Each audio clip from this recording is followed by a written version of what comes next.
Hello everyone. Patna high court में आप काम करना चाहते हो, उसके लिए एक एडवर्टीजमेंट आया हुआ है गवर्नमेंट की तरफ से। अगर आप इसमें जॉब करना चाहते हो तो ये वैकेंसी आप लोगों के लिए काफी अच्छी है।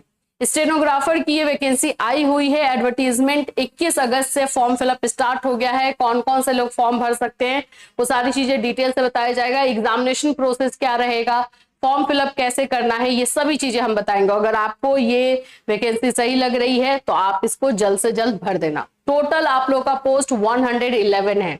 इतने पोस्ट पर ये वैकेंसी निकाली गई है। डिटेल से मैं इस वैकेंसी के बारे में और आप लोगों को बता दूंगी।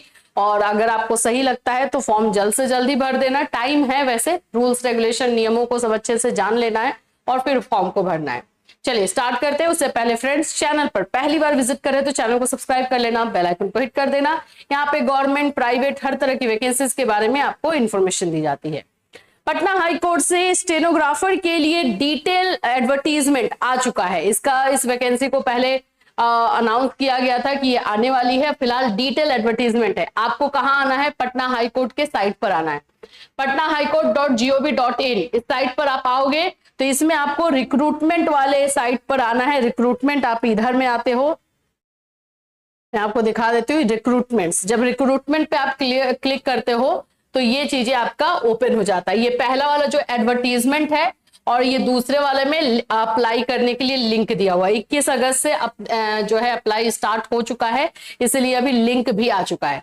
पहले तो हम इसे अच्छे से समझ लेते हैं। तो पहले आप लोग एडवर्टीजमेंट जाकर के क्लिक करना और उसको चेक करना। तो एडवर्टीजमेंट डाउनलोड है, चलिए इसको हम अच्छे से देख लेते हैं, समझ लेते हैं, फिर उसके बाद से सभी चीजों पर बढ़ते हैं। एग्जामिनेशन भी लिया जा रहा है इसमें। एग्जामिनेशन भी कोई ज्यादा टफ है नहीं। स्टेनोग्राफर का है तो आपको पता है आपको टाइपिंग आनी चाहिए, ये सारी चीजें। ये रहा आपका एडवर्टीजमेंट। डिटेल एडवर्टीजमेंट आ चुका है, सिलेबस भी इसमें दिया गया है। देखो आप लोग का फॉर्म फिलअप का जो डेट है वो 21 अगस्त से 21 अगस्त से स्टार्ट हो चुका है। लास्ट डेट आप लोग का 19 सितंबर है। 19 सितंबर लास्ट डेट दिया गया है।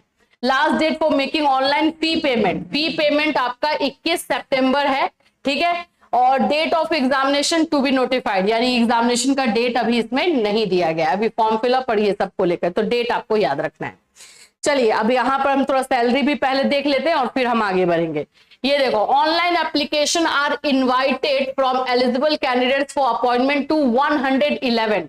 टोटल जो है 111 पोस्ट पर ये वैकेंसी आई हुई है। Regular vacancy plus 43 backlog vacancy of direct recruitment exercise of stenographer in year 2022 and 23। Vacant post of stenographer group C post in pay level 4। आपको पे लेवल 4 दिया जाएगा, यानी 25,500 से आपका जो है ये बेसिक पे है। और इसके बाद इसमें आप जितने भी अलाउंसेस है वो ऐड कर लो तो आप लोगों समझ सकते हो। इसमें सैलरी नहीं भी तो आपको 35-40 तक चली जाएगी, 35 तक तो चली जाएगी। पे matrix of 7th PRC plus usual allowances, ये सब आपको दिया गया है कि आपका पीआरसी कितना होगा, अलाउंसेस जो है कौन कौन से मिलेंगे, ये सारी चीजें, ठीक है। तो वैकेंसी अच्छी है। आप इसको चाहें तो कम, यहाँ पे कंपटीशन थोड़ा कम मिलेगा तो इसको आप निकाल सकते हैं। चलिए अब हम थोड़ा सा कैटेगरी वाइज भी देख लेते हैं।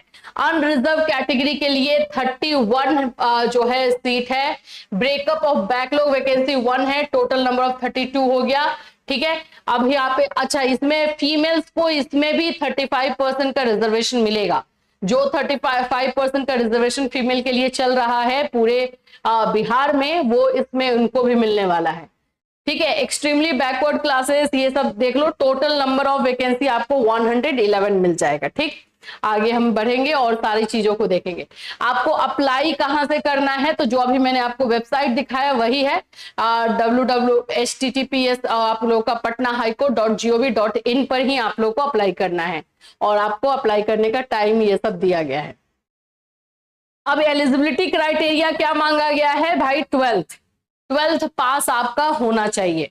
मतलब ये ग्रेजुएशन बेसिस पे नहीं निकला है, ये 12th बेसिस पे निकाला गया है। देखिए eligibility criteria, candidate for recruitment to the post of stenographer must be a citizen of India, Tibetan, ये सब में इतना काम नहीं है। हमारा जो ये है क्वालिफिकेशन है, physically fitness, as as per भी देख ही लेते हैं। A candidate for direct recruitment to the post of stenographer must not be below, 18 साल से कम नहीं होना चाहिए, ठीक है।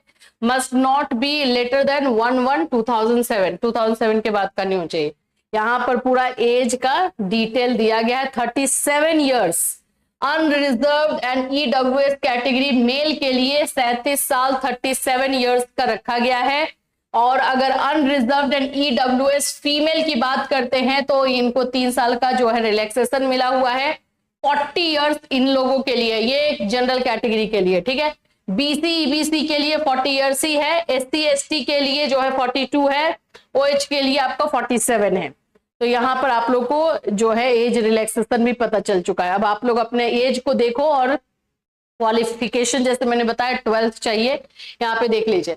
मिनिमम एजुकेशनल क्वालिफिकेशन में आप लोगों को इंटरमीडिएट यानी 12th pass from recognised board university, certificates of English shorthand, अब आप इसमें टाइपिंग चाहिए होगा ना, तो English shorthand and English typing from a recognised institution, इसका सर्टिफिकेट भी चाहिए। इसका सर्टिफिकेट नहीं है तो आप देखिए इसको, सर्टिफिकेट इसमें मस्ट है। Diploma certificate of at least 6 months course in computer application, computer application जैसे डीसीए होता है आप लोग का, उसका आपको सर्टिफिकेट चाहिए। सर्टिफिकेट इन सभी चीजों का लगेगा। मिनिमम स्पीड ऑफ 80 वर्ड्स पर मिनट इन इंग्लिश, इंग्लिश में आपका 80 वर्ड्स होना चाहिए।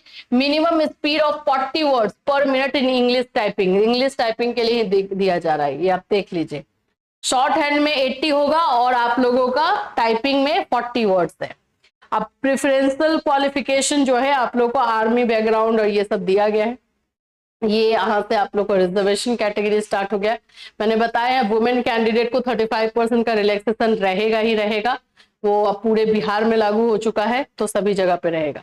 चलिए अब इसके अलावा डोमिसाइल ये भी देख लेते हैं।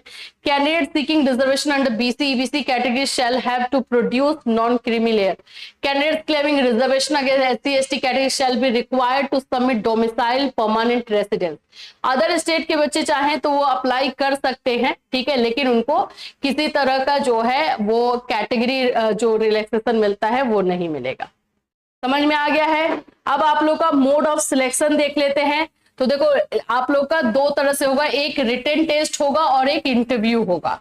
रिटन टेस्ट में 3 तरह से, पार्ट ए पार्ट बी इस तरह से रहेगा। ये पूरा अच्छे से देख लेना, ये पीडीएफ हम अपने टेलीग्राम पे दे देंगे, वहां से आप लोग इसको देख लेना। अब हम फीस की बात कर लेते हैं, फीस थोड़ा ज्यादा ले रहा है ये वैसे। Unreserve BC EBC EWS category के लिए 1100 है, 1100, और एससी एसटी के लिए जो है 550 है, 550। ये आप लोगों का जो है फीस जो है निकाला गया है। ये सेंटर ऑफ एग्जामिनेशन अपॉइंटमेंट। अब चलो देखो अप्लाई कैसे करना है वो मैं अब थोड़ा सा बता दूं तो आप लोग के लिए सही रहेगा। हमको आना है सबसे पहले पटना हाई कोर्ट के वेबसाइट पर, पटना हाई कोर्ट के वेबसाइट पर फिर हमें आना है रिक्रूटमेंट में। यहां से आएंगे रिक्रूटमेंट में, इस पर हम जब क्लिक करते हैं तो हमारे लिए ये ओपन हो गया। अब हम इसमें link to apply for stenographer recruitment examination, इस पर हम क्लिक कर देंगे।